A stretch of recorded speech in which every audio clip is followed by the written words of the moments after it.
অষ্টম দিনের মতো নির্বাচনী প্রচারণায় সারা দেশে ব্যস্ত সময় কাটছে ত্রয়োদশ জাতীয় সংসদ নির্বাচনের প্রার্থীদের। সকাল থেকেই কর্মী সমর্থকদের নিয়ে মাঠে নেমেছেন প্রার্থীরা। প্রত্যেকেই নিজ নিজ নির্বাচনী এলাকা চষে বেড়াচ্ছেন। প্রতিটি অলিগলিতে ভোটারদের দাঁড়ে দাঁড়ে গিয়ে চাইছেন ভোট। তাদের মন জয়ে নানান প্রতিশ্রুতি আশ্বাসের পাশাপাশি তুলে ধরছেন উন্নয়নের পরিকল্পনা। শহর থেকে গ্রাম সবখানেই পথ ঘাট ছেয়ে গেছে ব্যানার ফেস্টুনে। ভোটাররা চাইছেন যোগ্য প্রার্থী ও শান্তিপূর্ণ পরিবেশ।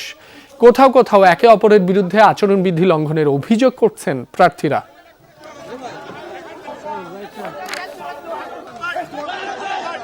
দেশের মানুষের চাপে, বিশ্বের গণতান্ত্রিক বিশ্বের চাপে, বাংলাদেশের মুক্ত গণতন্ত্রকামী মানুষের চাপে নির্বাচনে অনেকে বাধ্য হয়ে আসছে। এখন নির্বাচনে তারা আদৌ চায় কিনা সেটা তো একটা বিষয় আছে। 54 বছরের রাষ্ট্র যারা পরিচালনা করেছে তাদের তিক্ততায় বিরক্ত হয়ে মানুষ এখন সুশাসনের দিকে ঝাঁপিয়ে পড়েছে এবং তারা এখন দাঁড়িপাল্লায় ভোট দেবে। কি বুকে বাংলাদেশ আর হাতে বিদেশি? এই যে হোয়াইট প্লাস প্রো সেনসিটিভ স্কয়ারের